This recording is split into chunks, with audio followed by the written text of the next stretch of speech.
Vamos a comenzar hoy con el libro de Deuteronomio, o sea, el quinto libro, el último libro de la Torá, que es Deuteronomio. El título de la parashá se llama Devarim, que Devarim quiere decir palabras, palabras. Ok. Devarim capítulo 1. Este libro, hermanos, es diferente a los 4 primeros libros. El libro de Deuteronomio, por cuanto el libro de Deuteronomio es un recuento amonestativo de parte de Moche al pueblo hebreo, recordándole todas las cosas que ellos vivieron y recordándoles también sus faltas y sus pecados, pero haciéndolo en tercera persona, o sea, no lo está haciendo directamente, sino que lo está haciendo como en tercera persona, haciendo un relato, pero que al mismo tiempo es un recordatorio acerca de todo lo que el pueblo hebreo hizo y lo que vivieron, y recordándoles la gran misericordia del Eterno para con todos ellos, porque el Eterno, con todo y eso que ellos le faltaron, el Eterno nunca les cerró la mano, ni los dejó a la deriva, ni los abandonó, sino que siempre estuvo pendiente de ellos. Entonces esta parashá está repartida en 4 secciones. La primera sección se llamaría el regalo de la crítica. La segunda sección sería la carga es según el camello. Ojo con esto. La carga es según el camello. La otra sección sería solo el Eterno ama. Y la cuarta sección se llamaría el camino de la redención. ¿Ok? Por eso esta parashá es como un recuento, una recopilación de todos los sucesos desde la salida de Egipto. Bendito sea su nombre. Muy bien.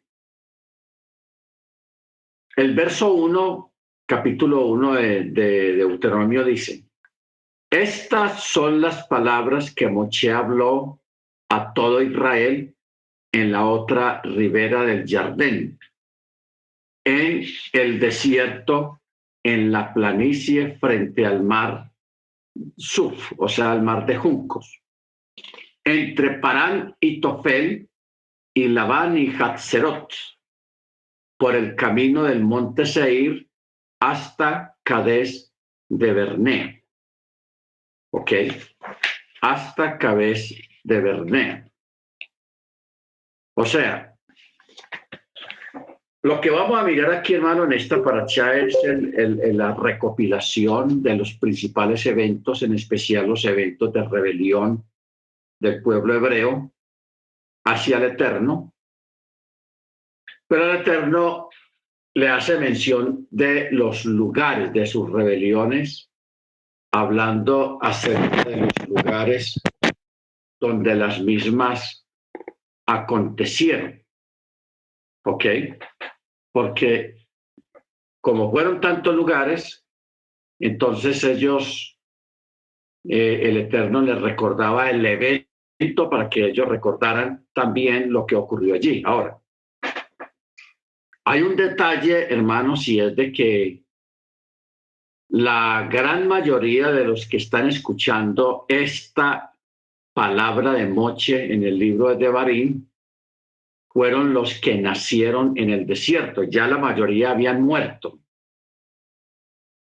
sea, los que ya habían muerto, los que literalmente salieron de Egipto.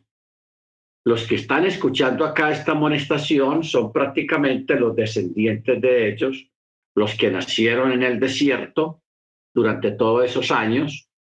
Entonces, lógico, ellos también cometieron algunas rebeliones delante del Eterno. Entonces, pero siempre la mayoría es un recordatorio de cómo la misericordia del Eterno fue manifestada a todo el pueblo. Por eso cuando dice frente al mar de Suf, o sea, el mar de los juncos, le está recordando su rebelión cuando llegaron al mar de Suf, que dijeron, es por falta de tumbas en Egipto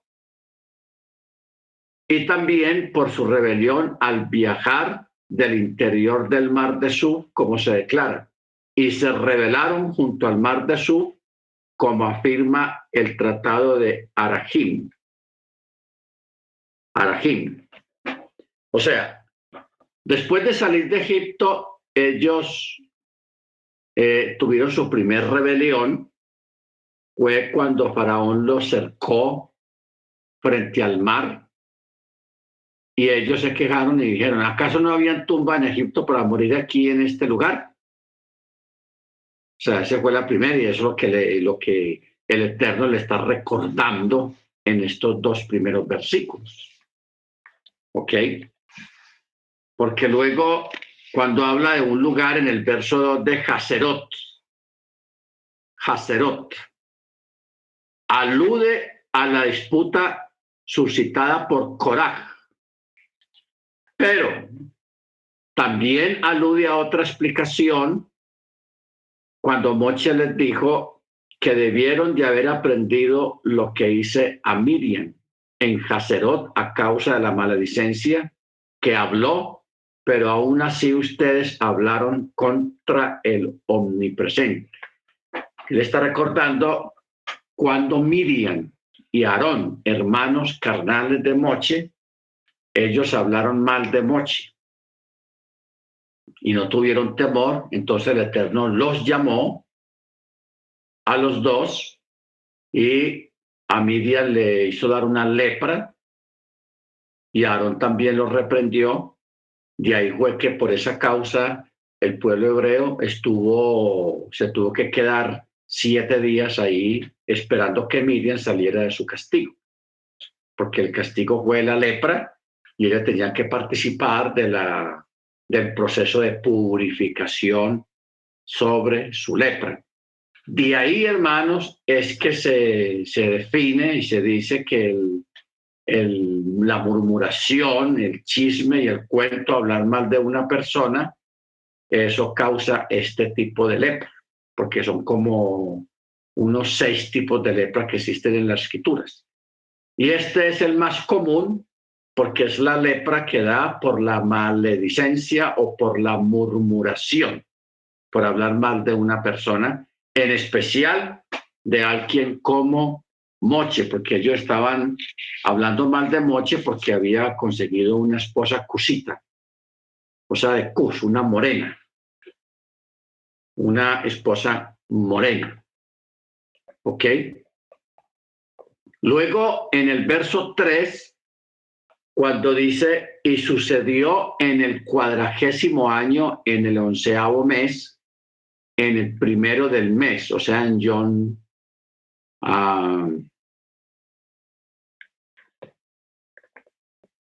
en Rosh Hodés, que dice, Moche habló a los hijos de Israel conforme a todo lo que el Eterno le había ordenado para ellos. Después de que hubo derrotado a Sihón, el rey del Emorí, que habitaba en Hesbón, y a Og, rey de Basán, que habitaba en Astarot, en Edrei. Ahora, después de que hubo derrotado, Moche dijo, si yo los reprendo antes de que entren por lo menos al borde de la tierra de Israel, ellos dirán, ¿qué tiene este contra nosotros? ¿Qué ha hecho de bueno por nosotros? Únicamente quiere regañar y buscar un pretexto contra nosotros, ya que en realidad no posee la fuerza para hacer que entremos a la tierra de Israel. Por esta razón, Moche aguardó hasta lograr que Sihón y Og cayeran derrotados ante los israelitas y estos se hubieran apoderado de su territorio y solo después los amonestó. Ahora, cuando leemos todos estos eventos en los primeros libros de la Torá, todas estas rebeliones, realmente el texto no habla muy ampliamente qué era lo que ellos decían en contra de Moche, pero ellos hablaron cosas muy serias en contra primeramente del Eterno y en contra de Moche, su enviado, su malajim. ¿Ok?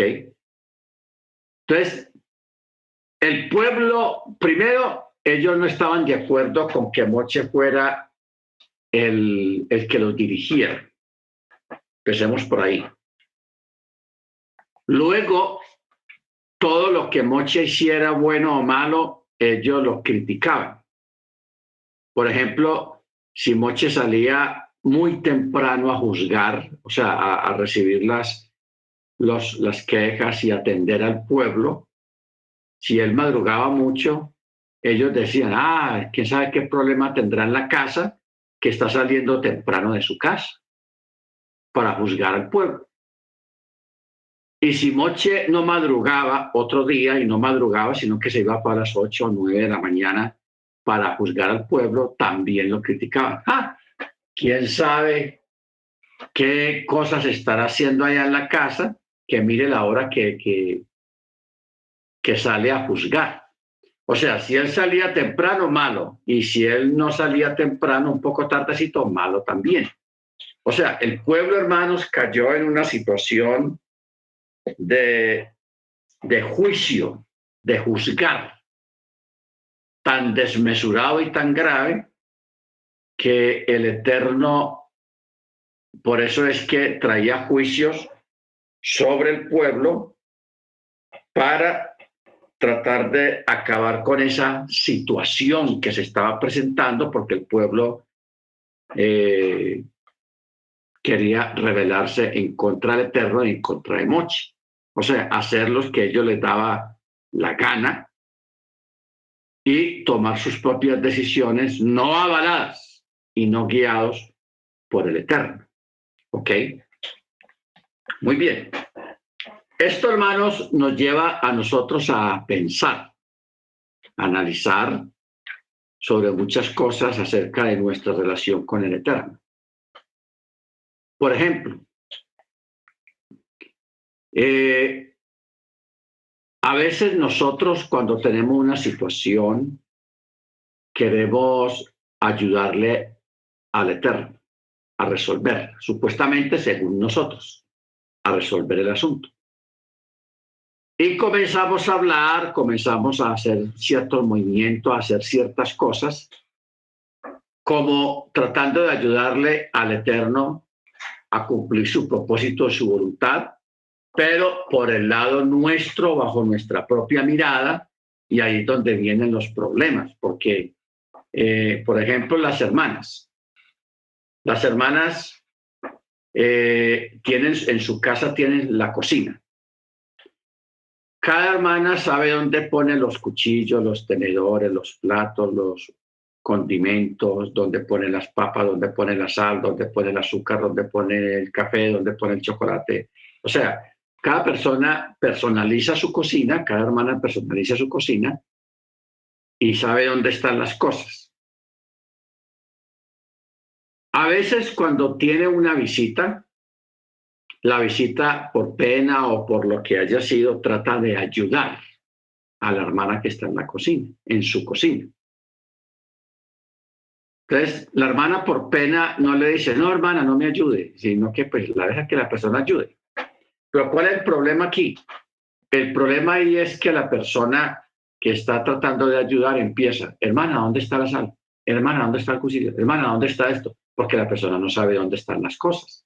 Entonces, eso en vez de acelerar que las cosas se muevan rápido, las retrasa más bien, porque la persona más bien estorba. la persona estorba. De tanto preguntar, no permite que la persona de la casa se concentre en lo que está haciendo y más bien un estorbo. Ese mismo tipo de cosas, hermanos, es lo que pasa con el Eterno cuando nosotros tratamos de ayudar al Eterno a resolver alguna situación, alguna problemática que nosotros tengamos. Pensamos que estamos ayudando, pero más bien estamos estorbando. Porque si alguien sabe lo que hay que hacer y cómo hay que hacerlo y cuándo hay que hacerlo, es el Eterno. Nosotros no sabemos. Usted en este momento puede tener una situación, un problema, pero usted no sabe cuándo se le va a resolver. Ni cómo, ni con quién se va a resolver todo. Nosotros no sabemos eso. Entonces, la mejor opción, hermanos, es que nosotros nos quedemos quietos, tal cual como dice el salmista. Estar quietos, dice el salmista, para que veáis la salvación que el Eterno va a traer sobre vosotros. Pero para eso, hermanos, hay que estar quietos. Quietos. O sea, como dice el predicador, todo tiene su tiempo debajo del sol. Todo tiene su tiempo. Hay tiempo de sembrar, hay tiempo de recoger, hay tiempo de coser, hay tiempo de descoser, hay tiempo de amar, hay tiempo de odiar, hay tiempo de correr, hay tiempo de parar, hay tiempo de subir, hay tiempo de bajar. O sea, todo dentro del cosmos, dentro del universo, todo tiene su tiempo en los planes y en el reloj del Eterno. ¿Ok? Entonces, nosotros, ante determinadas situaciones, el Ruach, el espíritu, él sabe qué es lo que hay que hacer y en qué momento es que nosotros lo podemos hacer, no estar siempre ahí como queriendo hacer las cosas, porque lo que hacemos es estorbar, estorbar. Bendito sea el nombre del Eterno. Amén. Por eso, en el caso de Moche tenemos algunas cosas que podemos rescatar. Moche, aunque el Eterno lo escogió para liderar al pueblo, Moche formaba parte del pueblo. Él no era un ángel, no era alguien con unos superpoderes, no, era una persona normalmente, un israelita normal, con expectativas, con faltas de fe, con su carácter, etcétera, etcétera. Entonces, lo bueno que nosotros tenemos que rescatar de Moche, hermanos, es su paciencia y su humildad. Paciencia y humildad, dos buenas cualidades, que ahora nosotros las proyectemos, las desarrollemos en nosotros, o sea, el desarrollar paciencia y desarrollar humildad. ¿Ok? Claro, él, como todo ser humano, a él le llegaron a sacar el disgusto, a sacar la piedra, como decimos, se disgustaba. Por ejemplo, en el caso de la roca, cuando él la golpeó, siendo que el Eterno le había dicho que le hablara a la roca. Pero como el pueblo estaba ya acosando, presionando, quejándose, murmurando, a él le sacaron la ira, le sacaron la rabia, y él en medio de la rabia, él cumplió, sí cumplió lo que le dijo el Eterno. ¿Ok? Pero lo cumplió mal, porque el milagro de todas maneras ocurrió, salió agua milagrosamente de la roca, pero el Eterno se disgustó con él. ¿Por qué? Porque el Eterno le había dicho, háblale a la roca, y él golpeó la roca. Le dio 3 golpes. Y en parte por este motivo, por esta situación, a Moche se le prohibió la entrada a la tierra prometida. Nada más por eso. Claro, mirándolo también de otra manera, de forma estratégica, ya Moche también era muy anciano, y para entrar a la tierra prometida no iba a ser fácil, iban a haber muchas guerras, muchas batallas, y para eso se necesitaba alguien joven como Josué, como Josué. Ya a Josué le tocó esa tarea como hombre más joven, como soldado, como guerrero, de ir a conquistar la tierra prometida.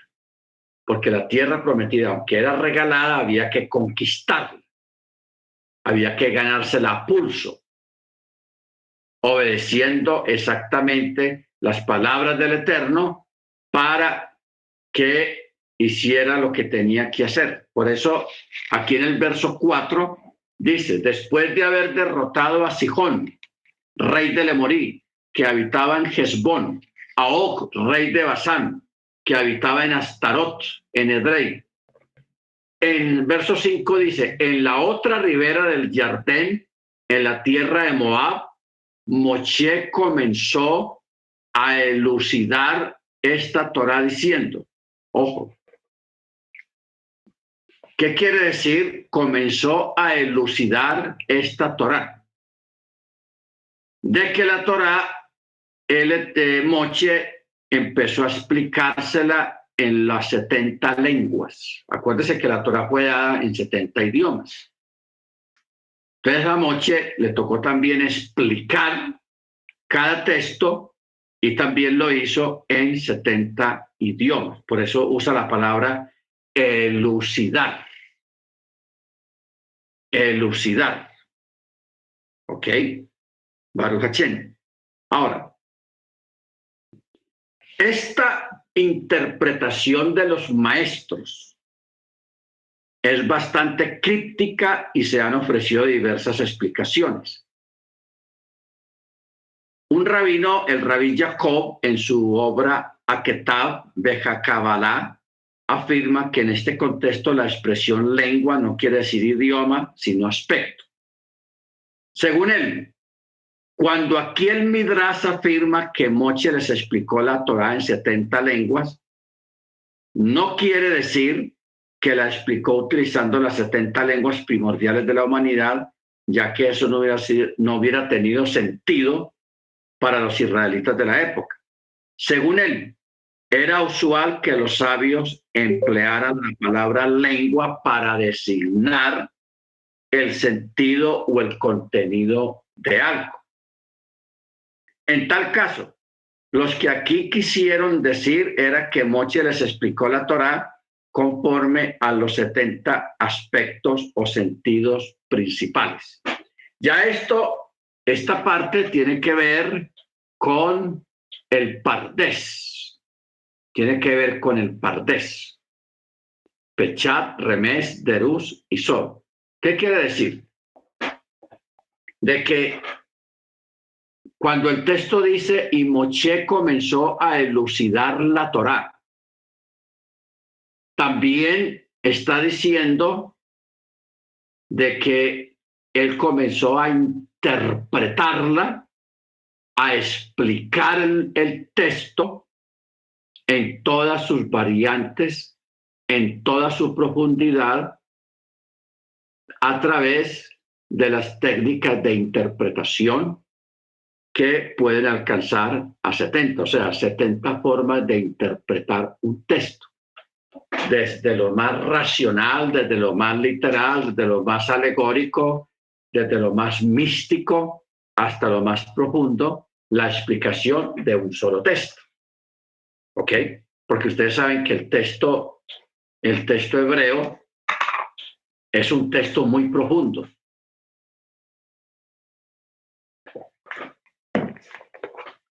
Y como son palabras que vinieron desde los mismos cielos, cada palabra tiene que ser tomada con toda la delicadeza, con toda la importancia y con toda la profundidad en cuanto a su interpretación. ¿Ok? En cuanto a su interpretación.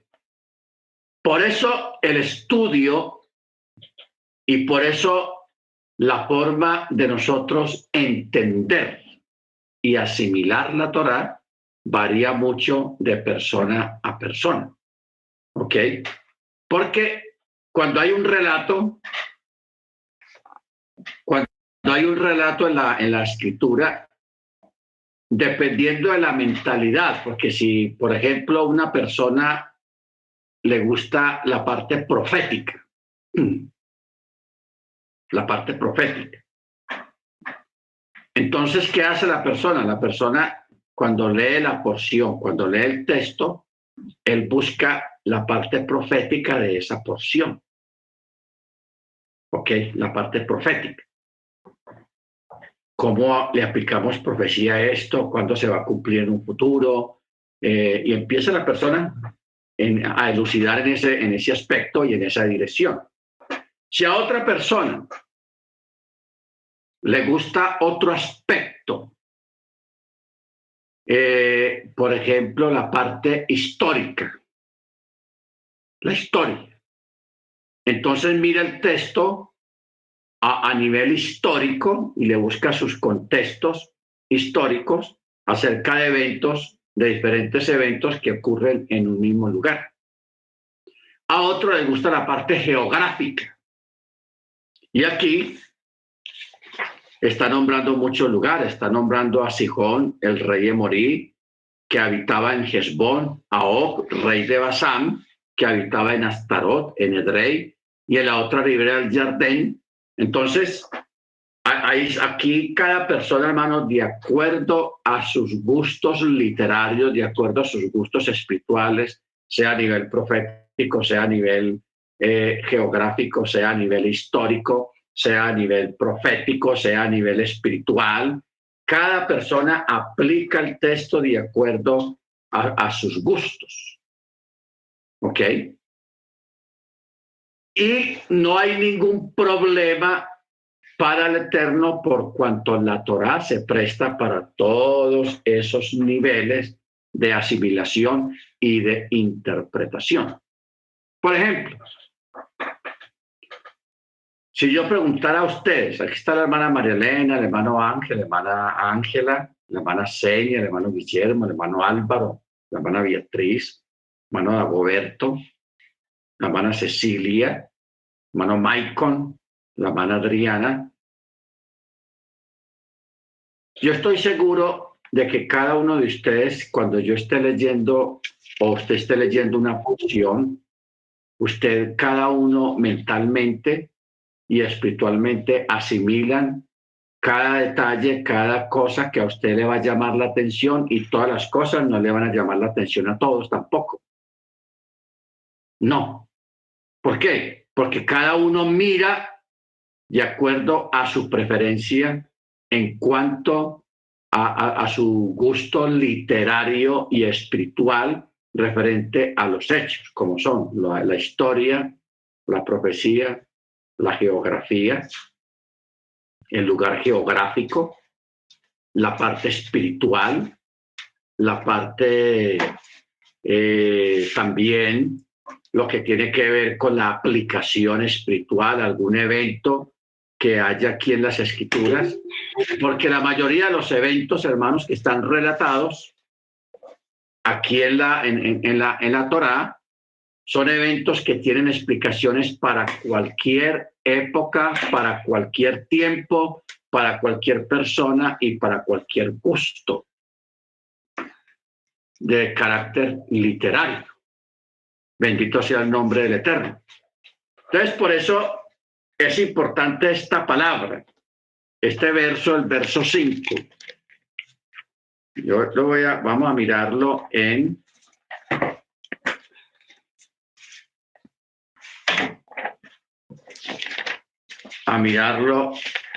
otra versión, en otra Biblia. 1:5 de Deuteronomio.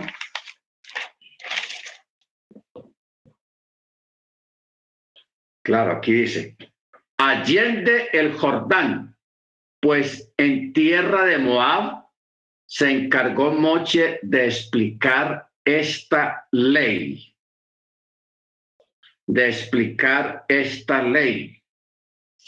O sea, la palabra ley o Torá se traduce generalmente por ley.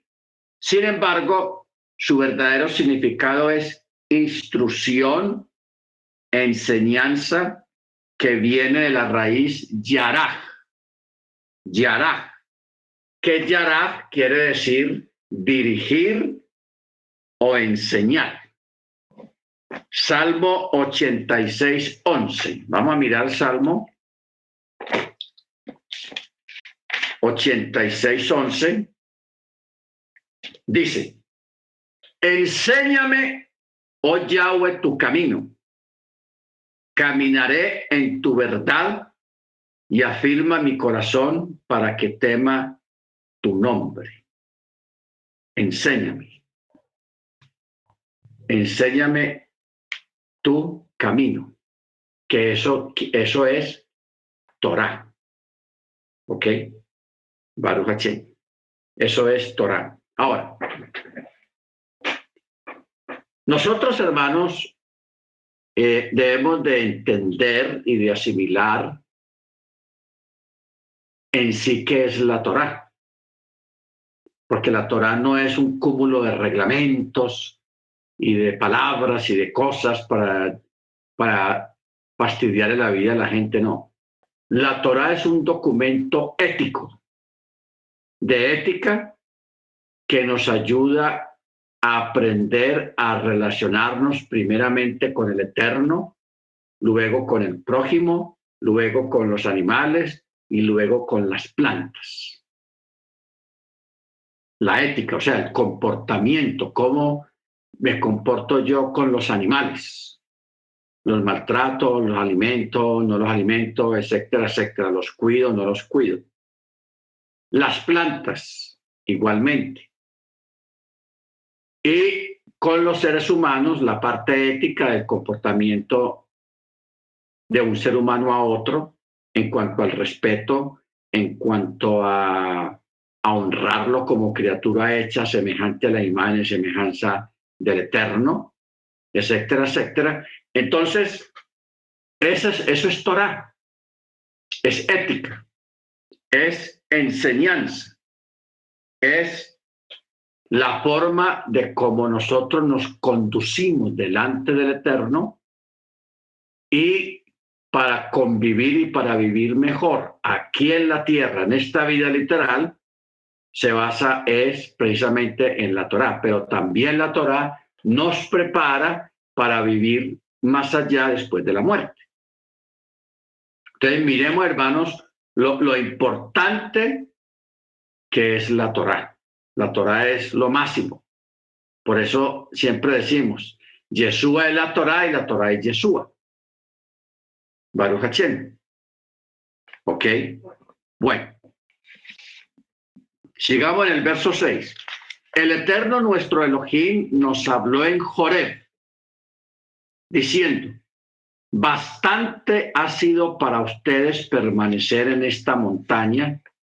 Ahora den vuelta y emprendan el viaje y vengan a la montaña del Emorí y a todos sus vecinos en la planicie, en la montaña del Bajío, en el sur y en la costa, la tierra del Kenaaní y el Lebanón, hasta el gran río, el río Perat. Mira, yo he puesto la tierra delante de ustedes. Ojo, yo he puesto la tierra delante de ustedes. Vengan y tomen posesión de la tierra que el Eterno juró a sus ancestros, a Abraham, a Isaac, a Jacob, para entregarla a ellos y a su descendencia después de ellos. Muy bien.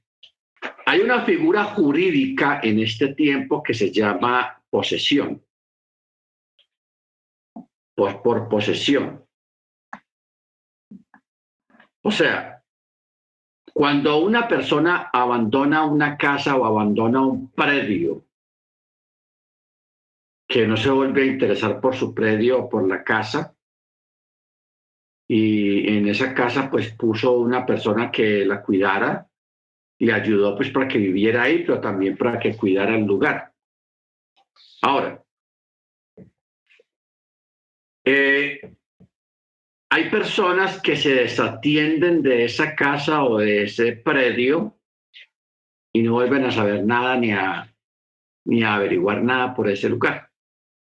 Y pasan los años, 10, 15, 20 años, y la persona se desatendió del asunto.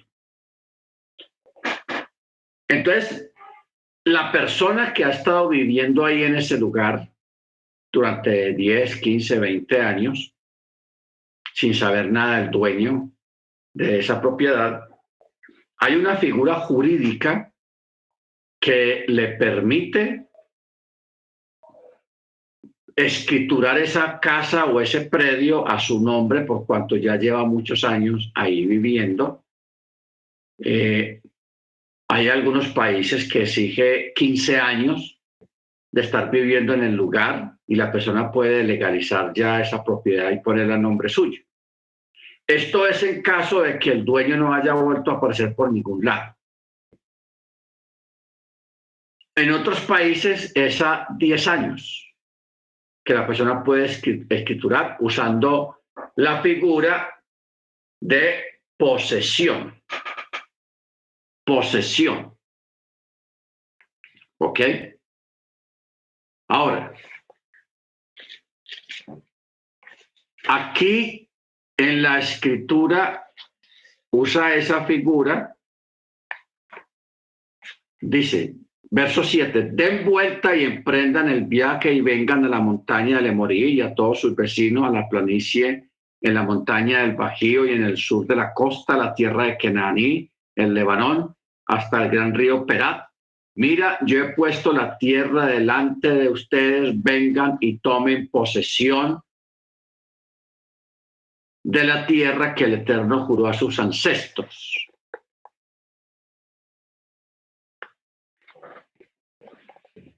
Bueno, el hermano dice, las leyes de posesión adversa de Florida requiere que los reclamantes ocupen una propiedad determinada durante al menos 7 años y bajo el color del título o el pago de impuestos sobre la propiedad durante 7 años.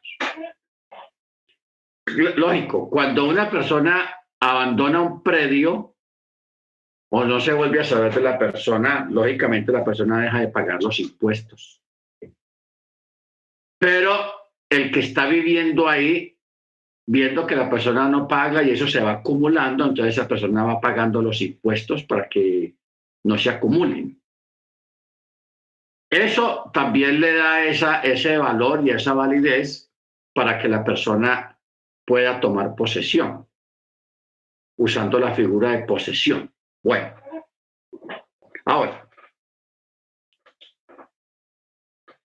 en este caso nos preguntamos cómo el Eterno le dio como posesión la tierra de Canaán, de todos esos países y ciudades y reinos que habían en esa tierra.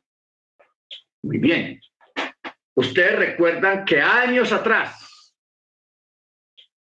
estamos hablando de unos 400, 500 años atrás, el Eterno mandó a Abraham a que recorriera todos esos lugares. Ojo con esto. O sea, esto aquí no es un abuso, no hubo un abuso, sino que hubo un proceso, llamémoslo un proceso legal.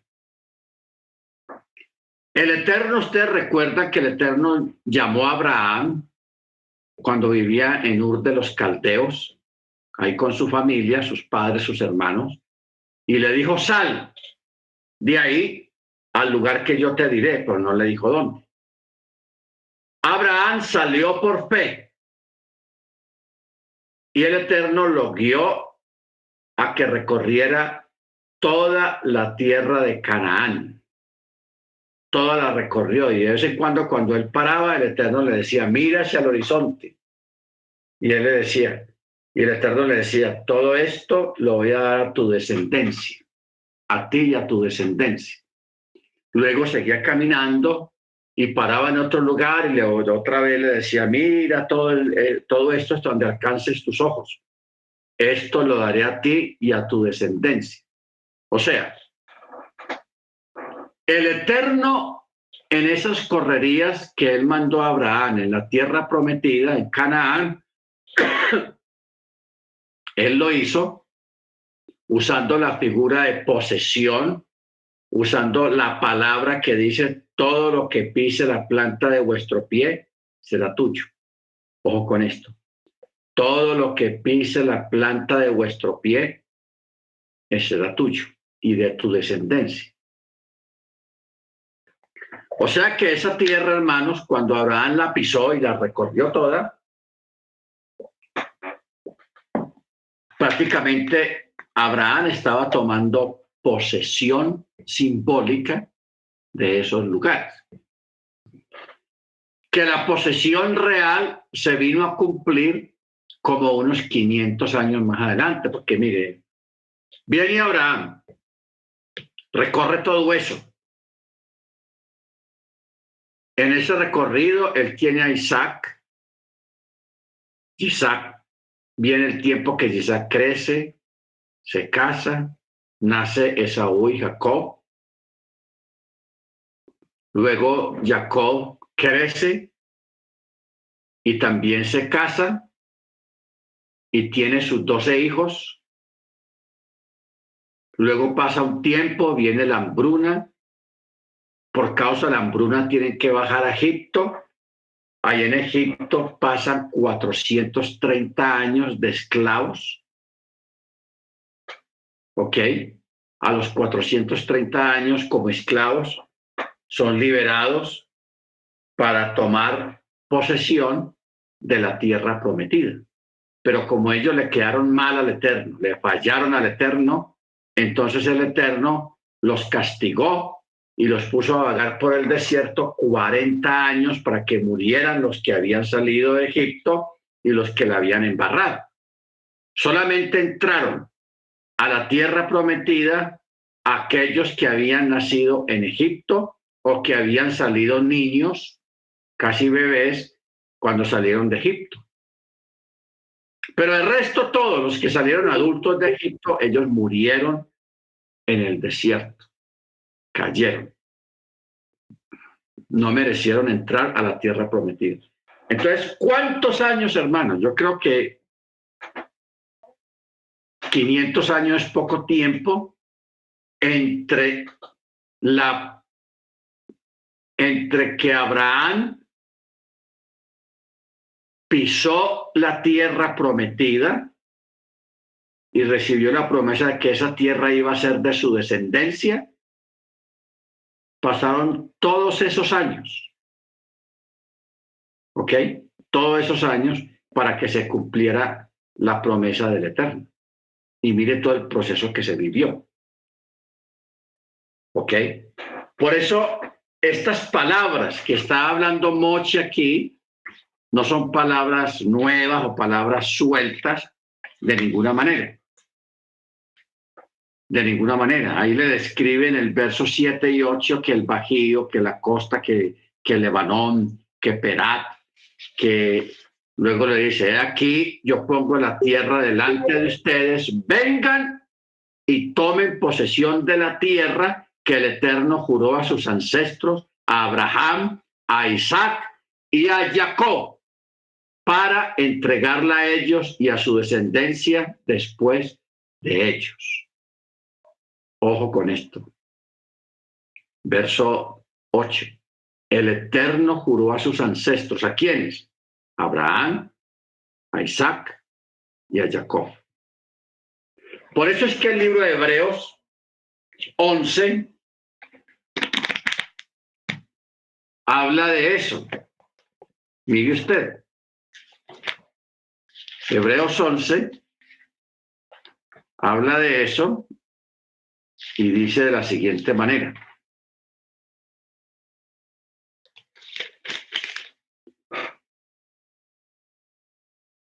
Verso 8, 11:8 dice, por fe, Abraham siendo llamado obedeció para salir al lugar que iba a recibir por herencia y salió sin saber a dónde iba.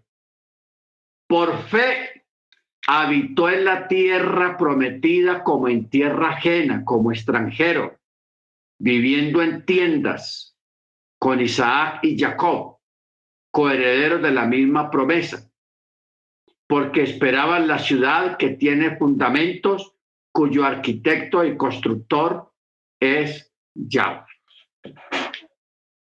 Mire cómo el escritor a los Hebreos, hablando del reino futuro, él entrelazó esos eventos anteriores cuando dice que Abraham, por fe, habitó en la tierra prometida como en tierra ajena o como extranjero, dicen otras versiones, porque él la recorrió, pero ahí vivía otra gente. Y él, claro, Abraham no le dijo, señores, a ver, esto va a ser de mi descendiente, esto va a ser mío.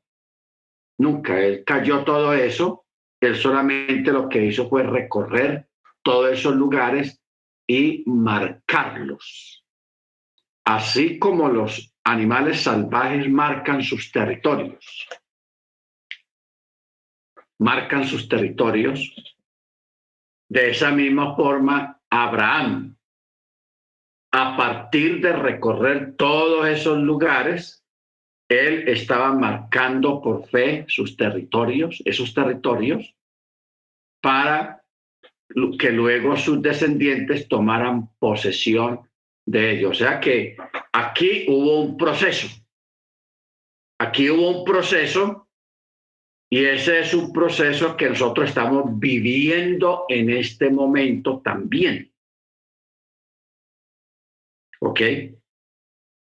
Acuerde lo que dice el salmista. Pídeme y te daré por herencia las naciones y como posesión tuya los confines de la tierra.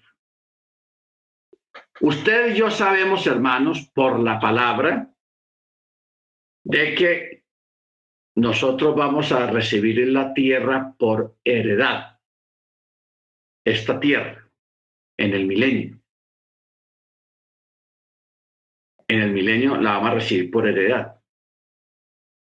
En este momento, estos lugares o esas tierras tienen otros dueños. Hay otras personas que tienen sus títulos de propiedad, que son dueños de eso, dueños de muchas cosas, pero por fe y por promesa, nosotros vamos a heredar toda la tierra y todo lo que hay en ella, sus tesoros, porque mire, por ejemplo, si una persona tiene objetos de oro y es propietario de esos objetos de oro,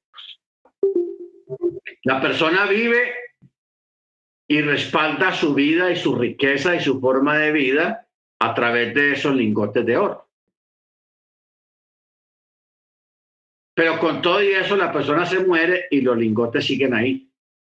Los hereda un hijo, el hijo también los tiene, los ocupa, los aprovecha y también se muere y todo va quedando. Simplemente que los objetos y las cosas van cambiando de dueño, no más, pero todo queda acá. Estamos hablando de lo que es, no de carros, ni de ropa, ni de cosas así, porque todo eso perece. Estamos hablando de posesiones reales como es el oro, la plata, un predio, una propiedad. Eso nunca se va, eso siempre permanece ahí y pasa de generación en generación. Porque el oro nunca se va a extinguir, la plata nunca se va a extinguir, los metales preciosos nunca se van a extinguir. Una finca, una propiedad nunca se va a extinguir. Ahí está. ¿Ok?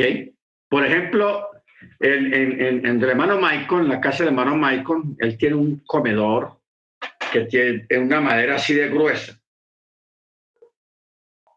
Y eso pesa. Entonces, y es madera fina. Entonces uno dice, bueno, el hermano y el hermano tiene esa mesa y esa mesa, aquí hay un dicho que dice que ese tipo de objetos nos entierran. Porque esa madera, a menos que le metan candela, siempre va a estar ahí. Porque la madera, parte de esa madera no envejece, la madera fina no envejece. Por eso hoy en día uno se puede encontrar casa de 100 años, 150 años, hecha con madera fina, y ahí están. ¿Y cuántas generaciones han pasado por esa casa? Varias generaciones, y todos ya han pasado, ya murieron, pero la madera sigue ahí. Eso es lo que pasa con la verdadera herencia y con la verdadera posesión. ¿Ok? La verdadera posesión. Hermanos, el oro y la plata que pueda ostentar el mundo en este tiempo cambia de mano en mano, ¿ok? Pero sigue ahí. El ser humano que transita temporalmente por la tierra hace uso de todas esas minerales, de todas esas riquezas, pero se va. La persona se va. Muere y eso lo toma otra persona y se muere y lo toma otra persona. Entonces, toda esa heredad, hermanos, le va a pertenecer o le pertenece ya, porque ya fue dicho, al pueblo del Eterno, que es el que va a prevalecer. ¿Ok? Por eso dice el salmista, pídeme y te daré por herencia las naciones y como posesión tuya los confines de la tierra. Entonces, aquí vuelve y utiliza la palabra posesión. Posesión. Pero para alcanzar esa posesión, necesitamos hacer lo que dijo Yeshua. Mas el que perseverare hasta el fin, este será salvo o este entrará al reino. Bendito sea el nombre del Eterno. Amén. Ahora, verso 9. Yo les hablé en ese momento diciendo, yo solo no puedo cargar con ustedes. El Eterno, su Elohim, ha incrementado a ustedes inmensamente, y aquí que son hoy como las estrellas del cielo en multitud. En multitud. Amén. Verso 11. Que el Eterno Elohim de sus ancestros les añada tanto como son 1000 veces más, y los bendiga tal como Él les ha hablado. Como Él les ha hablado. Ahora, ¿cómo podré yo solo cargar con el fastidio de ustedes, su fardo y sus quejas? Ojo con esto. Verso 12. Con el fastidio de ustedes, su fardo y sus disputas. Fastidio. Esto enseña que los miembros del pueblo de Israel eran latosos. Mire la palabra que usa aquí Rachi. Eran latosos, o sea, canzones de tantas quejas y tanta murmuración. ¿Por qué? Si uno de ellos veía que su litigante ganaba el juicio, decía, tengo testigos que traer, tengo pruebas que traer, voy a agregar otros jueces además de ustedes. O sea, era un mal perdedor en algún litigio para extender más el juicio. Su fardo, ¿qué quiere decir? Esto enseña que eran apicorsín. Apicorsín. ¿Qué quiere decir apicorsín? La palabra apicorsín es una palabra que en ciertos contextos se entiende en el sentido de herejes. Y es difícil ver en qué sentido los israelitas de la época de Moche eran apicorsín, simplemente porque representaban un fardo pesado para Moche, ¿ok? Simplemente quiere decir rebelde. Se trataría de un vocablo compuesto de apic, quitar, y resen, freno, un apicorés, pues en este es un individuo rebelde y refractario a la autoridad que, por decirlo así, carece de freno. O sea, una persona complicada, una persona difícil. que no tiene freno para controlar sus impulsos y sus emociones y sus groserías y sus rebeldías. Eso es lo que quiere decir el fastidio de ustedes y su fardo, como una carga.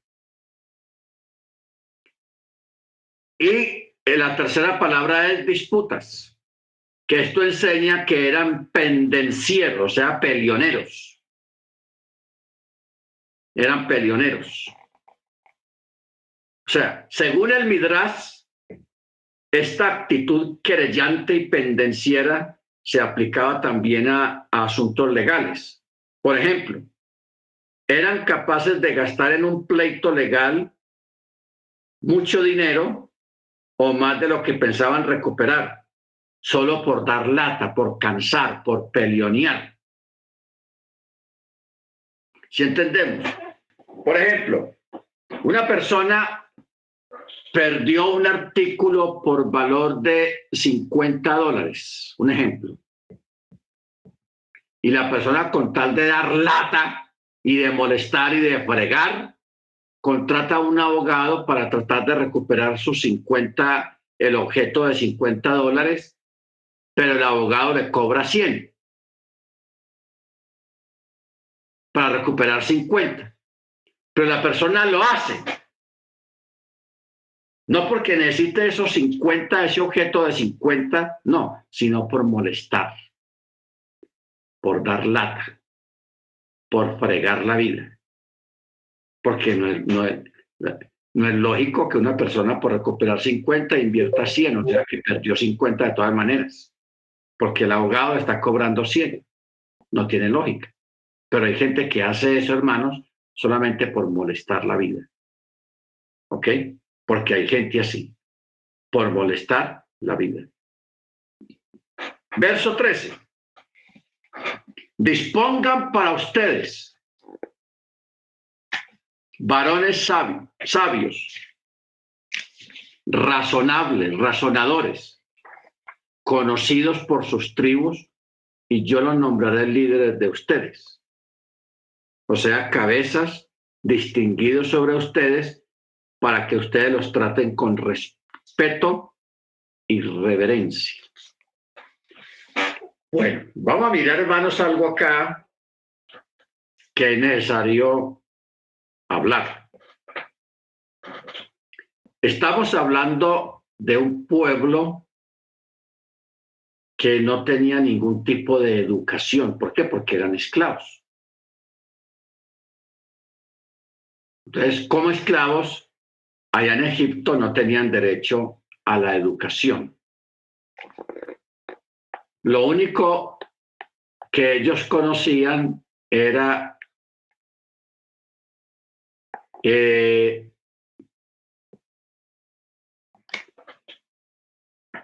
los capataces y recibir órdenes. Hagan esto, hagan aquí, hagan allá, y todos los días recibiendo órdenes. Entonces, ese fue el sistema de vida en el que ellos se levantaron en Egipto como esclavos. No tuvieron oportunidad de recibir educación ni primaria, ni secundaria, ni profesional en Egipto por cuanto eran esclavos. Y un esclavo no tenía derechos. Entonces, estamos hablando de un pueblo, hermanos, de un bajo coeficiente de educación, que de un momento a otro son liberados, son libres. Y de un momento a otro, siendo la gente más pobre porque eran esclavos, eran los más ricos y estaban llenos de riquezas, las cuales no sabían cómo manejar ni cómo controlarlas. Bendito el Eterno. Entonces, Moche recibe de parte del Eterno un pueblo sin preparación, un pueblo chismoso, murmurador, rebelde, contradictor. Eso es lo que recibe Moche y eso es lo que saca Moche de Egipto. Entonces, por eso es que el Eterno, bajo esa condición en que ellos estaban, Él les trae la Torá. ¿Para qué? Para que aprendan a vivir y para que recuperen el tiempo perdido en Egipto en cuanto a la parte educativa, la parte de la educación. Entonces, el trabajo de Moche, hermano, no fue fácil porque lidiar con gente ignorante, con gente pedante, con gente sin estudios, sin preparación, rebeldes, contumaces, etcétera, etcétera, no es fácil. Ok, mire usted, no sé si usted alguna vez había pensado en estas cosas así como las estamos exponiendo, pero esa es una realidad. Por eso vino la Torá, les fue dada la Torá. Y por eso es que el Eterno le está diciendo a Moche que le diga al pueblo, escojan para ustedes hombres sabios, razonadores y reconocidos entre ustedes por las tribus para nombrarlos líderes de ustedes y ser instruidos. ¿Para qué? Para que ayuden a Moche a gobernar y a juzgar en medio del pueblo. Pero ellos me replicaron y dijeron, buena es la cosa que has propuesto hacer.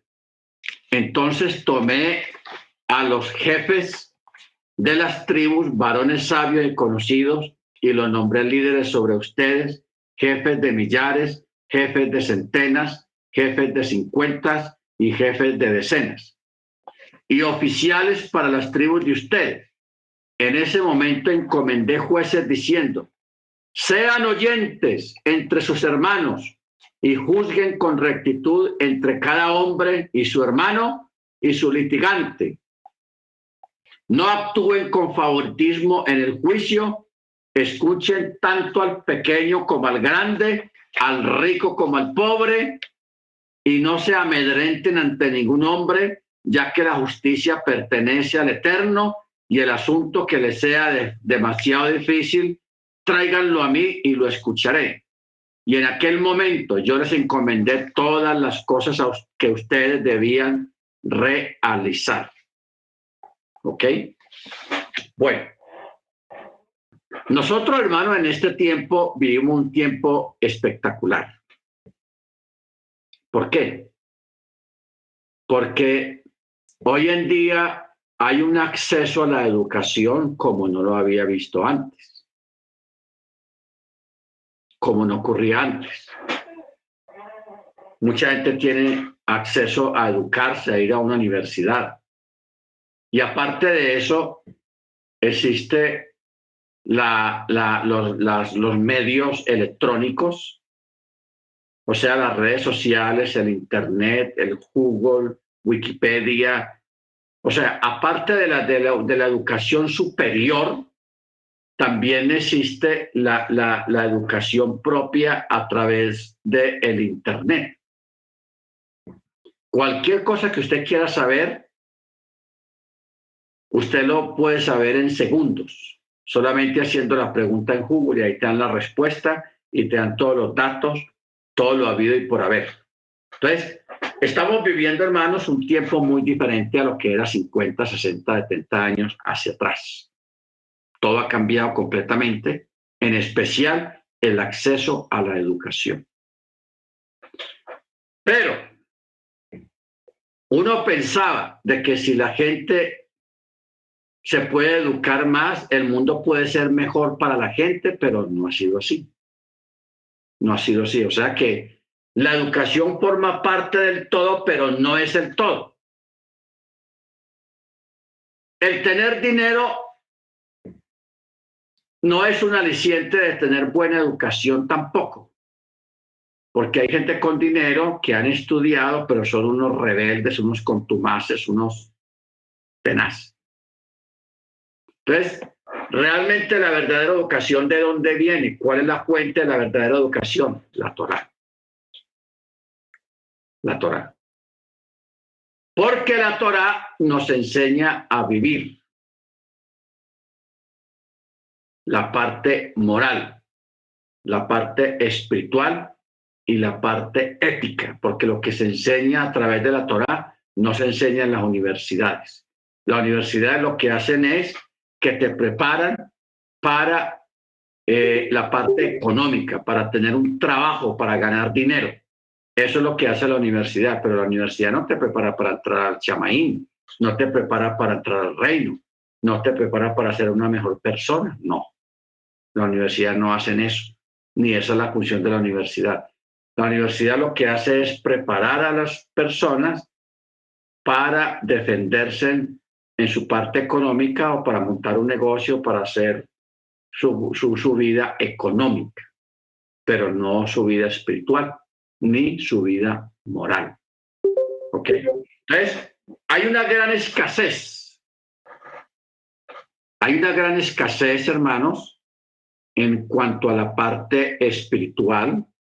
Afuera hay gente con mucho éxito, con muy buenos trabajos, con unas buenas carreras, con un buen negocio, y hay mucha gente que está triunfando en todo lo que tiene que ver en ese aspecto, pero sus vidas son un desastre. ¿Por qué? Porque no están recibiendo la educación, ni adoptó una educación respecto a la moral y a la ética y a la fe. Bendito sea el nombre del Eterno. ¿Ok? Muy bien. Verso 23. El asunto pareció bien a mis ojos, así que de entre ustedes tomé 12 varones, un varón por cada tribu. Se dieron vuelta y subieron a la montaña y llegaron hasta el valle de Escol y la exploraron. Tomaron en sus manos del fruto de la tierra y descendieron a nosotros trayéndonos informe y dijeron, buena es la tierra que el Eterno nuestro Elohim nos entrega. Pero ustedes no accedieron a subir, sino que se opusieron a la palabra del Eterno su Elohim y hablaron calumnias en sus tiendas y dijeron, por el odio que el Eterno nos profesa, nos ha sacado de la tierra de Misraim para entregarnos en manos del Emorí para que nos extermine. ¿Hacia dónde hemos de subir? Nuestros hermanos han derretido nuestros corazones al decir, un pueblo más grande y alto que nosotros, ciudades inmensas y fortificadas hasta el cielo. Entonces, aquí está haciendo referencia a los 10 espías que fueron enviados a recorrer la tierra,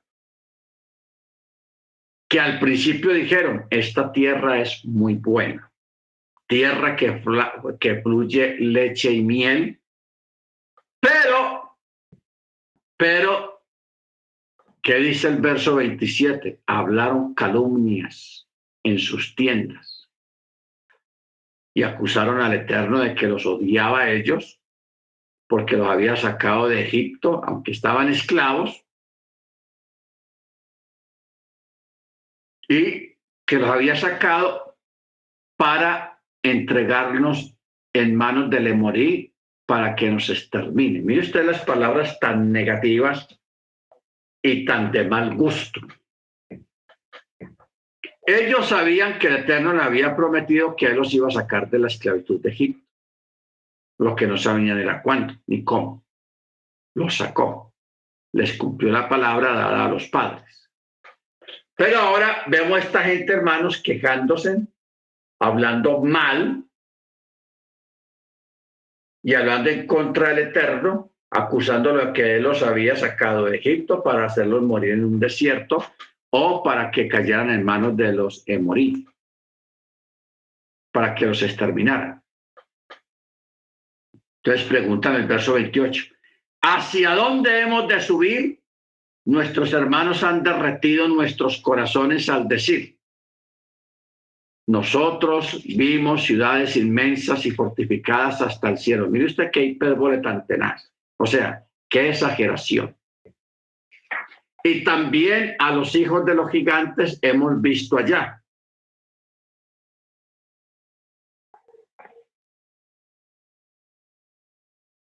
Sí, usa la palabra Haneblim. No, Anakim. Anakim.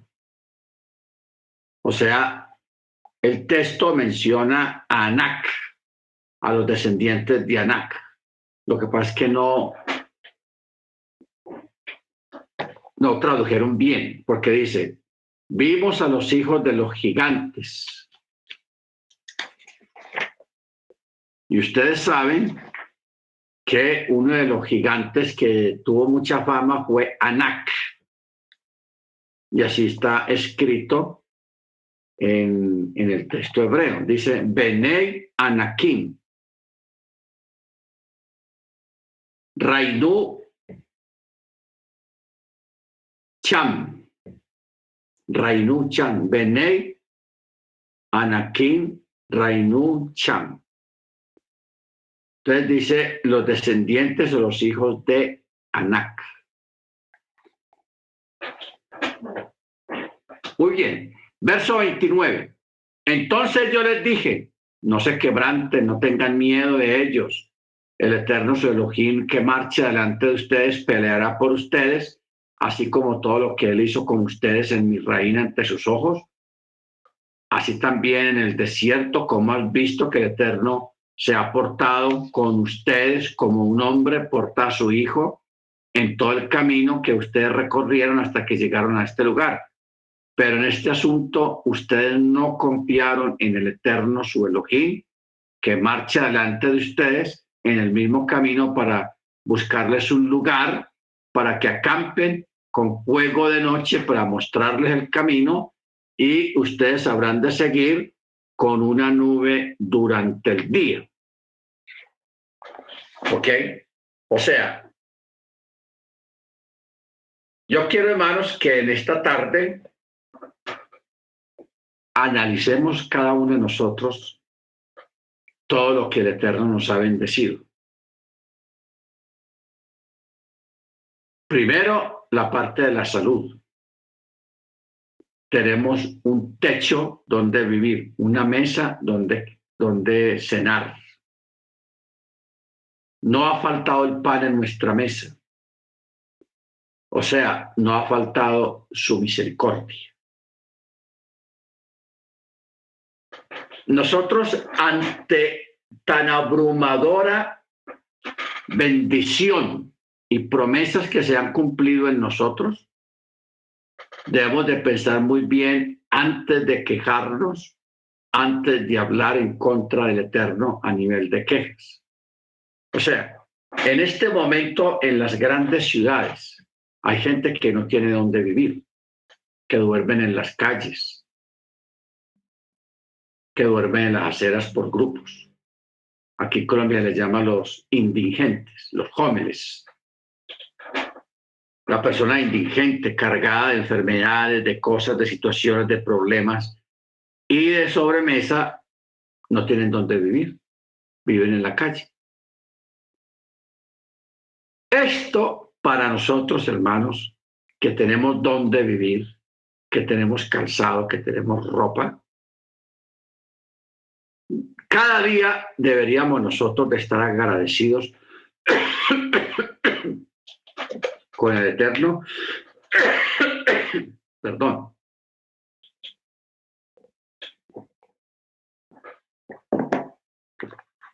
Porque su misericordia no se ha apartado de nosotros. No se ha apartado. Entonces, en el verso 40 dice, en cuanto a ustedes den la vuelta y emprendan el viaje hasta el desierto por el camino del mar de Suf, ustedes replicaron diciendo, hemos pecado contra el Eterno, nosotros subiremos y pelearemos conforme a todo lo que el Eterno nuestro Elohim nos ha ordenado. Entonces, cada uno ciñó su arma y se aprestaron para subir a la montaña, a pelear contra el Emorí. Pero el Eterno me dijo, dile a ellos, no deben de subir ni hacer la guerra, pues yo no estoy entre ustedes para que no sean abatidos por sus enemigos. Yo les hablé, dijo Mochi, pero se opusieron, no quisieron escuchar la palabra del Eterno y actuaron con contumacia y subieron a la montaña. Y el Emorí que habitaba en esa montaña salió al encuentro de ustedes y los persiguió como hacen las abejas y los abatió en Seir hasta Jormá. Entonces ustedes regresaron y lloraron delante del Eterno porque el Eterno no escuchó las voces de ustedes ni prestó atención.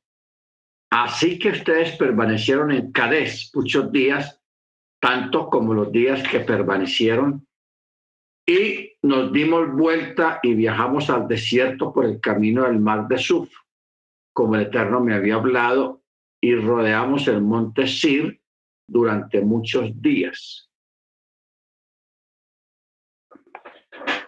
Bueno, el pueblo, hermanos, tiene una rebeldía con el Eterno.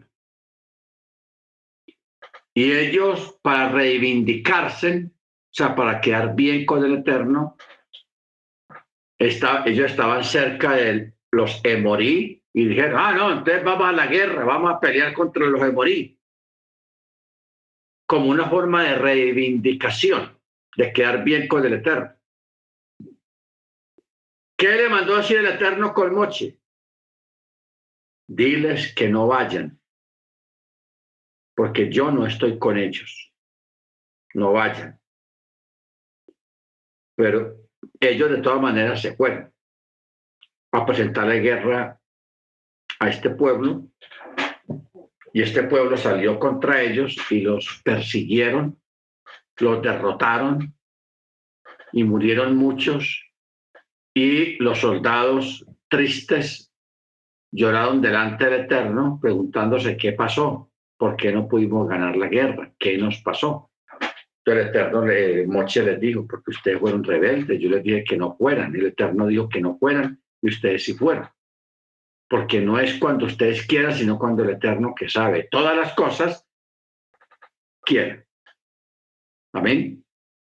O sea, nosotros, hermanos, en determinadas circunstancias, no podemos luchar contra la corriente, en contraviento. No podemos. Debemos, hermanos, siempre de ir a la par del Eterno. A la par del Eterno. Para que no seamos hostigados y no perdamos las batallas. Por eso el verso 3 dice, estamos en el capítulo 2, bastante ha sido ya para ustedes rodear esta montaña, vuélvanse hacia el norte y ordena al pueblo diciendo, ustedes atraviesan la frontera de sus hermanos, los descendientes de Esaú, que habitan en Seir, ellos temerán a ustedes, pero tengan mucho cuidado. No los hostiguen, pues yo no les daré de su tierra ni siquiera el derecho de poner el pie, ya que como herencia para Esaú yo le di el monte Seir. Amén. El monte Seir. Alimento, comprarán de ellos por dinero, podrán comer. También agua comprarán por dinero y podrán beber, pues el Eterno tu Elohim te ha bendecido en toda la labor de tus manos, y él ha conocido tu andar por este gran desierto durante 40 años, y el Eterno tu Elohim estará contigo o estuvo contigo y no te faltó nada. Recordemos, hermanos, que hubo un fenómeno en el desierto, que los zapatos, el calzado, nunca se gastó. Y la ropa tampoco se envejeció ni se gastó. ¿Cómo ocurrió esto, hermanos? Si ellos caminaban durante el día, lo que el calzado o el zapato se hubiera gastado en ese día, cuando ellos descansaban y dormían, de una forma milagrosa, se recuperaba todo el desgaste y quedaban como nuevos. O sea, ellos tuvieron 40 años, hermanos, en el desierto, todos los días estrenando zapatos. Aunque eran los mismos, pero el zapato nunca se deterioró, nunca se dañó, nunca se envejeció. Pareciera que lo estaban estrenando todos los días. Igualmente la ropa nunca se envejeció, ni cogió mal olor, ni se puso vieja, sino que en la noche se renovaba la ropa, se renovaba el calzado. Y lo otro es de que a pesar de estar en un ambiente tan hostil como eran los desiertos, ninguna de las mujeres se enfermaron ni de cólico, ni de dolor de cabeza, ni de nada. Igualmente los varones estuvieron muy aliviados porque el Eterno contuvo las enfermedades de los cuerpos de ellos, por eso ellos fueron rescatados. Fueron rescatados en el sentido de que ellos estuvieron todo el tiempo en una renovación física, de que no tuvieron enfermedades, no tuvieron ningún dolor, no hubieron abortos. En fin, fue un fenómeno, hermano, sobrenatural que ocurrió con ellos, mas sin embargo, con todo y eso, ellos viendo semejantes fenómenos seguían de rebeldes y contumaces delante del Eterno. Bendito sea su nombre. Los Emim, antaño que habitaron allí un pueblo grande y numeroso y alto como los gigantes. Ellos también eran considerados los Refaim, al cual que los gigantes y los Moabim los llamaron los Emim. ¿A qué se está refiriendo a estos Emim? Quería decir, tú piensas que esta es la tierra de los Refaim, que yo entregué a Abraham, ya que los Emim, que son Refaim, habían habitado en ella antes, pero esta no es la misma, ya que yo expulsé a aquellos Refaim delante de los descendientes de Lot e hice que estos se asentaran ahí en lugar de ellos. Eran considerados Refaim, aquellos Emim eran considerados como Refaim, al igual que los gigantes que también son llamados Refaim, en alusión a que se debilitaban las manos de todo aquel que los veía. O sea, los Refaim deriva de la raíz Rafa, o sea, debilitarse. Según Rachi, tanto los Emim como los gigantes, o sea, los Anahim, son llamados Refaim porque hacían que fallecieran de miedo los que los veían, aunque ese no fuera su nombre real. O sea, la gente cuando veían esos gigantes de 2, 3 metros, la gente les daba miedo. Con solo ver los gigantes ya perdían la guerra porque venía temor sobre la gente al tener semejantes enemigos al frente.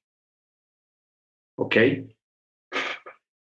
Por eso en Seir los Jorim de antaño habitaron, pero los descendientes de Saúl los fue expulsando y aniquilando de su presencia y se asentaron en su lugar, tal como hizo Israel a la tierra de su heredad, que el Eterno los entregó.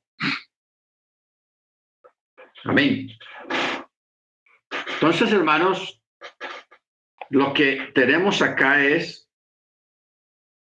que este recuento que Moche le está haciendo al pueblo de todas sus vicisitudes y rebeldías y aciertos y desaciertos, es una forma de recordarles y que no olviden de qué lugar fueron sacados, de qué cantera fueron recuperados, bendito el Eterno, para que nadie se enorgullezca delante de la presencia del Eterno, ni nadie tenga altivez de corazón delante de la presencia del Eterno, por causa de que la gente se olvida fácilmente de dónde salieron.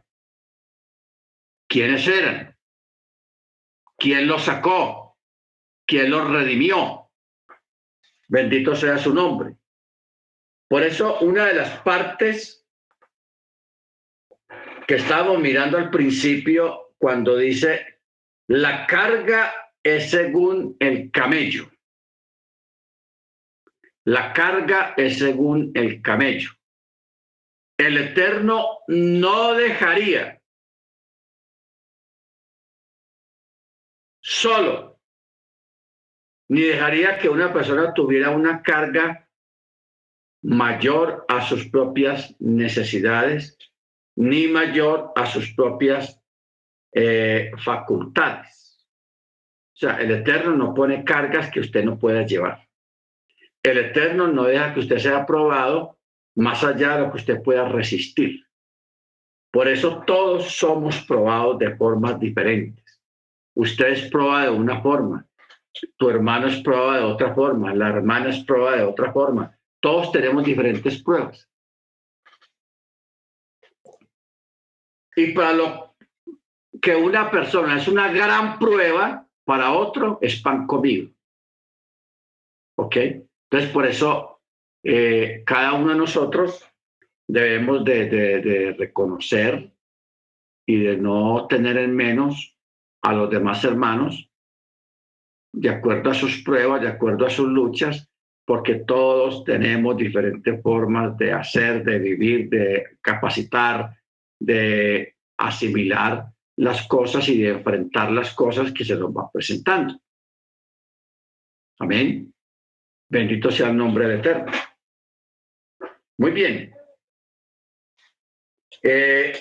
Respecto a esto, hermanos, yo quisiera escucharlos a ustedes hasta donde hemos visto en esta recopilación de eventos. Porque todo este mensaje que está dando aquí Moche es una recopilación, un recordatorio que él le da al pueblo acerca de los eventos, tanto buenos y malos, que ellos vivieron desde que fueron sacados de Egipto. Amén. Entonces, yo quisiera que alguno de ustedes pudiera hacer un aporte o un comentario acerca de todo lo que hemos estado mirando aquí en esta paracha de hoy, de el recordatorio que el Eterno le hace al pueblo por sus actos, que la mayoría fueron no buenos. A ver, hermanos, ¿alguien quiere decir algo, aportar algo? Bien, pueda encienda su micrófono. Amén.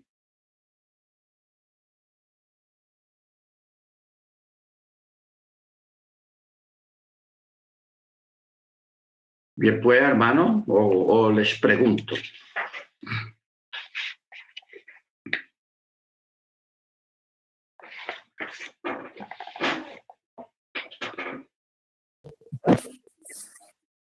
Chalón, chalón. Hermana Ángela. More, pues la verdad es que pues uno se pone como a pensar, o sea, usted empieza a explicarnos y uno empieza como a pasar la película y a imaginarse pues como todas esas cosas, pues todos esos sucesos. Y pues desafortunadamente nosotros los seres humanos somos muy, ¿cómo le dijera yo? Pues no tenemos esa confianza, esa convicción.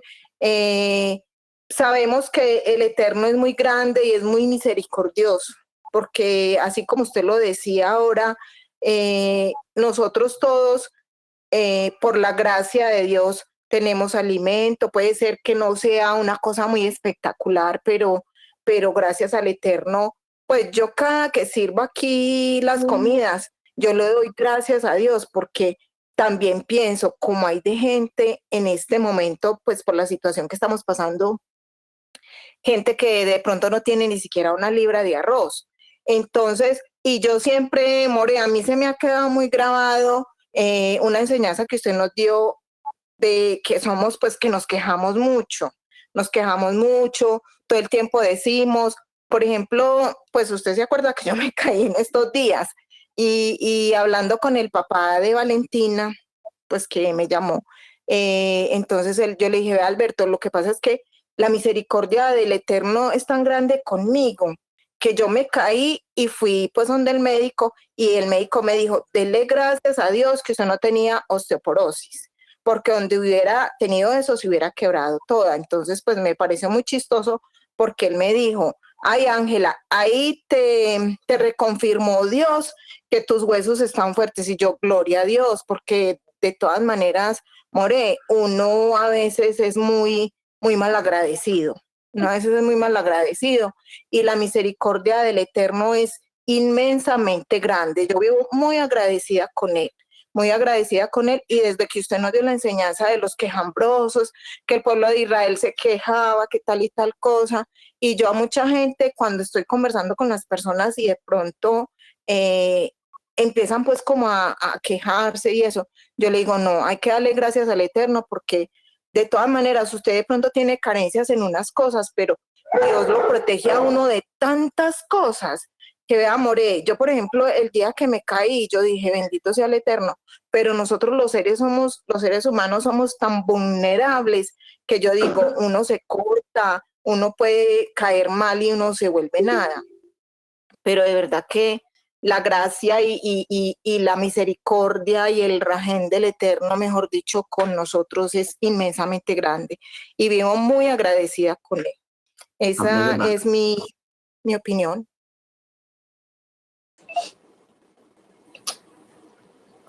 More, hermana Celia. sí, yo referente a la parasha, cada una que leo, usted sabe que al menos yo vengo de un background que casi todos pasamos por ello, el catolicismo, la cristiana, y luego llegamos aquí. Entonces, no teníamos ese conocimiento anteriormente de sentarnos a estudiar la Torá de una manera detenida.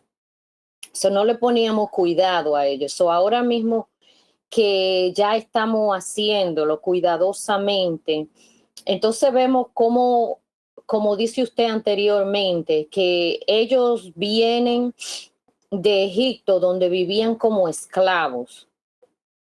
Mas, sin embargo, el Eterno los saca de ahí diciéndole que tiene una tierra que fluye leche y miel, que que van a tener de todo, no van a estar esclavizados más. Y ellos salen con esa mentalidad creyendo en ello, pero todavía toda la travesía que ellos pasan, pero encima de todo eso, vemos como el ser humano es tan, diríamos, cabezú, y yo me incluyo en ello, porque a veces le oro al Eterno por algo y el Eterno todavía me muestra en sueño y yo sigo como con ese poquito de que no estoy segura, pero y después vuelvo para atrás y digo, pero yo debo de vivir por fe, si ya él me dijo, debo de seguir.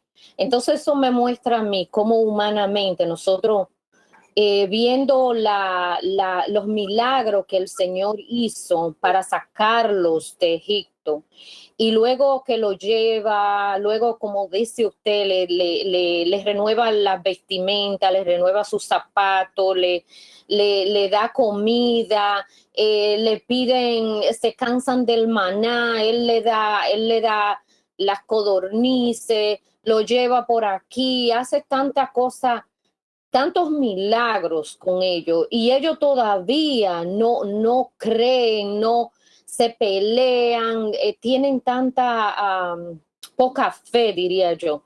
Es algo tan increíble como nosotros, los humanos, actuamos. Y con referente a eso de que usted dice que sí es cierto, nos levantamos, tenemos un techo, tenemos comida, tenemos trabajo, el Eterno no nos ha fallado. En cambio, acá en Manhattan, cuando yo salgo, en cada esquina usted ve un indigente en la calle, no tiene dónde dormir, usted lo ve que... Y uno a pesar sigue, en mi caso, yo sigo caminando, todo lo contrario, cruzo la calle, porque para mí muchos de ellos son, aparte de que mentalmente no están bien, otros tienen problemas de agresividad y eso. So, yo cruzo la calle, pero miro para atrás y yo digo, wow, Abacadosh, tú eres tan maravilloso con nosotros, nos ha sacado de Egipto, nos ha traído hasta aquí. Y tenemos un techo, no es lo que quizá nosotros preferiríamos, pero tenemos un techo que nos cobija, ¿no? Tenemos comida en la mesa, nuestros hijos, nuestra salud, nuestros seres queridos están bien. Y a pesar de todo, nos quejamos, nos quejamos. Ese era mi aporte, More. Amén. Hermano Dago o hermana Amparo, ¿cómo explicarían ustedes la parte de la que no envejecían el calzado ni la ropa y que no hubieron enfermedades durante todos esos años dentro del pueblo? ¿Qué condiciones se daría así en ese aspecto? Cualquiera de los dos puede responder, ustedes como médicos. Shalom, bro. Shalom. Shalom para todos los hermanos. Pues realmente, brother, eso no hay palabras técnico-científicas para hacer esa descripción. Algo sobrenatural que solamente lo realiza el creador de los cielos, la tierra y de todo lo que en ellos hay. Humanamente o médicamente no hay una explicación que en tantos años que estuvo el pueblo en el desierto, se puede decir bajo cambios climáticos extremos, como es el calor del día en un desierto, a temperaturas que prácticamente no son compatibles con la vida. En las noches, el frío extremo, y como bien lo dice el Eterno en su descripción por medio de Moche, que él en el día los cubría con la nube y en la noche con la columna de fuego. Eh, no solamente también expuestos a los cambios climáticos, sino también a los múltiples insectos, víboras. Se habla de que había muchas víboras cuando ellos iban por el camino en el desierto, y también escorpiones que eran inmensos, que ellos inclusive veían animales grandes muertos, pero la presencia del Eterno, como Él todo lo hace perfecto, ahuyentando al enemigo, al que quisiera tocar negativamente a su amada, a su congregación, a Israel. Entonces, pues me alejo de pronto de la pregunta porque, brother, no hay una explicación, simplemente el creador, el arquitecto, el médico de médicos, el rey de reyes, el señor de señores, el Shaddai, Asher, Aye, Asher, solamente él es el que sabe todas las cosas y pues mantuvo su pueblo sin ninguna enfermedad. Si de pronto nos basamos en algo desde el punto de vista médico, nuestros cuerpos, por medio del Eterno, Él nos da energía, nuestros cuerpos son energía. Si uno se pone a ver cómo es la funcionalidad de la célula, es pura energía, cargas positivas, cargas negativas. Entonces la presencia del Eterno en medio de su pueblo, energía, y que ahuyentaba todo tipo de enfermedad, y que su presencia renovaba desde el núcleo celular, desde el ADN, reconstituyendo cada ciclo celular. Esto tiene que ver ya más con química, bioquímica. Entonces él en su renovación de esa transcripción genética evitaba que hubiera enfermedades, porque médicamente las enfermedades se producen porque hay una inadecuada transcripción genética entre el ADN, pero el Eterno es perfecto y él ahí nos da a entender que él está en todo, inclusive desde ese ADN que para nosotros es tan pequeñito y que a partir de ahí se pueden formar enfermedades hasta lo macro. Entonces, pues, no sé si haya respuesta, pero realmente no la hay, se podría decir, porque solamente el Eterno es el que tiene la respuesta y algún día él nos lo explicará más detalladamente, porque no hay respuesta humana ante esto, bro. Amén, amén, hermano Dagoberto. ¿Alguien más quiere aportar algo, hermanos, sobre esta parachá, de todos estos fenómenos, milagros? Yo quisiera, brother, de pronto para finalizar, complementar, si usted me lo permite. Sí, hermano.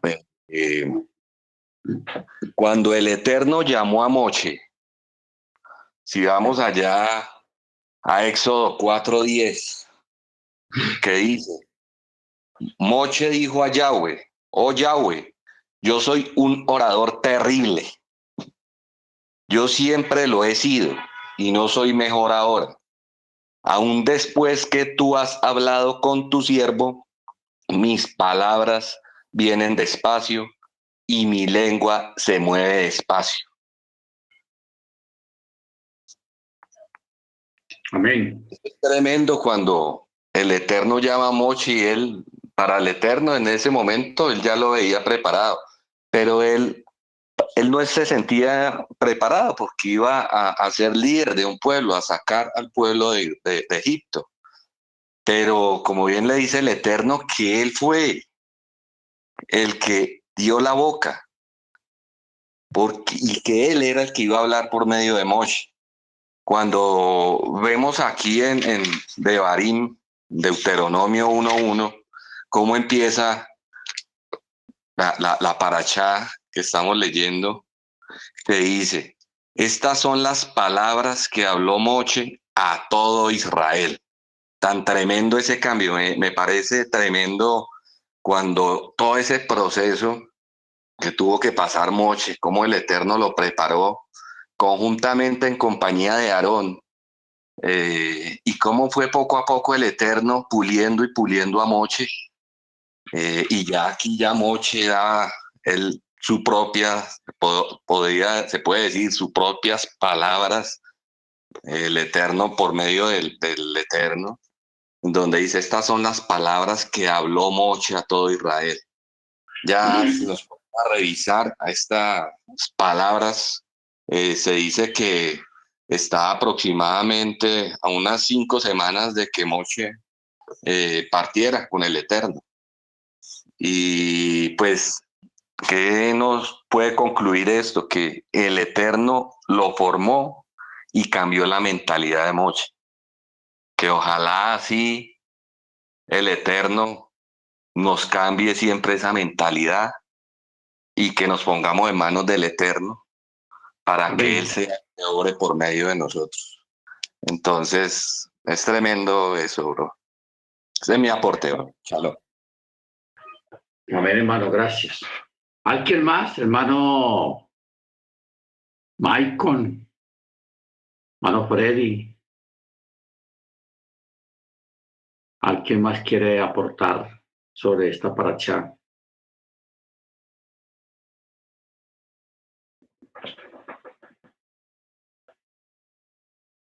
Ok. Vamos para el capítulo 2, verso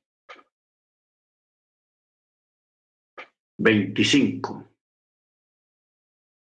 Dice, este día yo comenzaré a imponer el pavor y el miedo a ti sobre las naciones debajo de todo el cielo. Cuando oigan de tu fama y se estremecerán y se angustiarán ante ti. Esto, hermanos, igualmente, pues también es un fenómeno de poner temor, sea hacia una persona o hacia un pueblo. Hacia una persona o hacia un pueblo por causa de la gracia y la misericordia del Eterno. Esto nos lleva a una palabra, a un texto que dice que Él pone el querer como el hacer por su santa voluntad. Ojo con esto, que el Eterno pone el querer como el hacer por su santa voluntad. O sea, hay cosas y hay eventos que el mismo Eterno propicia, o sentires o pensamientos que el mismo Eterno pone en la mente de una persona, sea para bien, sea para mal. En este caso, cuando tenemos a un pueblo que el Eterno ha adoptado y que Él lo quiere bendecir, lógicamente viene la envidia, vienen los enemigos de este pueblo a tratar de quitar y robar la bendición que el Eterno tiene reservado para el pueblo. Entonces el Eterno, en medio de todas estas cosas, cuando ve mucha oposición, cuando ve, sí, más que todo la oposición, el Eterno trastoca los corazones de los enemigos y les pone temor, pavor, pánico, angustia en esas personas por causa de ese pueblo que Él ha adoptado. Por eso dice, yo comenzaré a imponer pavor y miedo a ti sobre las naciones debajo de todo el cielo cuando oigan de tu fama y se estremecerán y se angustiarán ante ti. Entonces, hermanos, el tener temor hacia un enemigo de parte de nosotros no es viable por cuanto el Eterno es el que va delante de nosotros tomando control de toda situación, como también poniendo temor. En este aspecto, en palabras modernas, pudiéramos decir, poniendo respeto a usted, a su persona, de parte de todas las personas que están a tu alrededor, que quieran hacerte daño o que te quieran desdeñar. El Eterno pone respeto. No porque nosotros seamos personas respetables de ninguna manera, sino porque el Eterno es el que pone su gracia, el que pone gracia en cada uno de nosotros para ser tratados con respeto por los demás o imponer miedo y temor y angustia sobre las personas también. Todo depende de acuerdo a la situación. Por eso cada día, hermano, nosotros debemos siempre de ponernos en las manos del Eterno y vivir en esa confianza de que Él va un paso adelante de nosotros. Por eso está lo del ángel guardián, el que siempre guarda a su pueblo, Baruch Hashem, que el Eterno envía para que seamos cuidados, para que seamos guardados y para que a través de esos ángeles los caminos sean preparados para que nosotros andemos en ellos. Por eso hay un texto que Pablo habla y dice de que hay eventos, situaciones que se presentan en la vida de cualquiera de nosotros, de ustedes, que son eventos que el Eterno mismo prepara para que nosotros estemos o participemos de ellos, a nivel de fe, a nivel de confianza o para bendecir a otras personas. ¿Ok? Porque nosotros, el Eterno nos ha levantado para bendecir, no para maldecir, sino para bendecir a otros. Que allí donde haya escasez, haya abundancia porque usted está ahí. Que allí donde haya enfermedad, haya salud porque usted está ahí. que allí donde haya miedo, haya esperanza y haya fe, porque usted está ahí. ¿Ok? Esa es nuestra misión, esa es nuestra labor, es solamente ponernos en las manos del Eterno, y el Eterno bendecirá a muchos y ayudará a muchos a través de cada uno de ustedes. Amén. Mana Beatriz, ¿ibas a decir algo? Mana Beatriz. Tiene el micrófono encendido.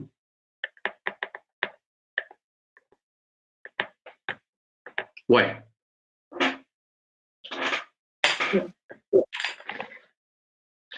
Vamos a terminar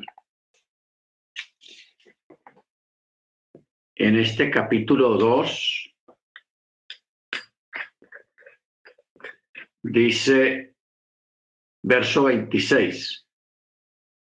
Entonces envié mensajeros desde el desierto de Kedemot a Sihón, rey de Hesbón, con palabras de paz diciendo: déjame atravesar tu tierra. Solo marcharé por el camino, no me desviaré ni a derecha ni a izquierda. Me venderás alimento por dinero para que pueda comer, y agua me darás por dinero para que pueda beber. Solo déjame pasar caminando. Al igual que hicieron conmigo los descendientes de Esaf, que habitaban en Sehir, y los moabí, que habitaban en Ar, hasta que crucé el Jardín hacia la tierra que el Eterno nuestro Elohim nos entrega. Pero Sihón, rey de Hesbón, no accedió a dejarnos atravesar por ella, ya que el Eterno Elohim de ustedes había endurecido su espíritu e hizo su corazón obstinado, a fin de entregarlo en tus manos como ese mismo día. Y el Eterno me dijo: mira, he comenzado a entregar delante de ti a Sihón y a su tierra. Comienza a expulsarlo para que herede su tierra. Entonces salió Sihón a nuestro encuentro, él y todo su pueblo, para hacer guerra en Yahatz. Y el Eterno nuestro Elohim lo entregó ante nosotros, y lo abatimos a él y a sus hijos y a todo su pueblo. Y conquistamos todas sus ciudades. Y en ese momento, y destruimos toda ciudad, hombres, mujeres, niños, no dejamos ningún sobreviviente, solo los animales domésticos tomamos como despojo para nosotros, así como el botín de las ciudades que conquistamos. Desde Aroer, que está a la orilla del arroyo de Arnón, y la ciudad que está junto al arroyo, y hasta Gilad, no hubo una sola ciudad que fuera más poderosa que nosotros. Todo lo entregó el Eterno ante nosotros, pero a la tierra de los hijos de Amón no te acercaste en continuo al arroyo de Yabok y las ciudades de la montaña, y a todo lo que el Eterno nuestro Elohim nos había ordenado. Amén. Verso 2 del capítulo 3. El Eterno me dijo, y nos dice a nosotros: no le tengas miedo, pues en tus manos he entregado a él y a todo su pueblo y a su tierra, y harás con él como hiciste con Sihón, rey de Lemorí, que habitaba en Hesbón. Amén. No tengas miedo. Esa es la palabra que el Eterno nos deja al final de esta parashá. No tener miedo. No tenga miedo. No olvide que el perfecto amor echa fuera el temor. Amén. No tengamos miedo, hermanos, de lo por venir, y no olvide que esta tierra, este planeta Tierra, va a ser nuestra heredad por 1000 años. No olvide lo que dice el Salmo: pídeme y te daré por herencia las naciones, y como posesión tuya los confines de la tierra. Amén. Amén. Bendito sea su nombre. ¿Ok? Entonces, vamos a despedir que ya por aquí ya está comenzando a oscurecerse.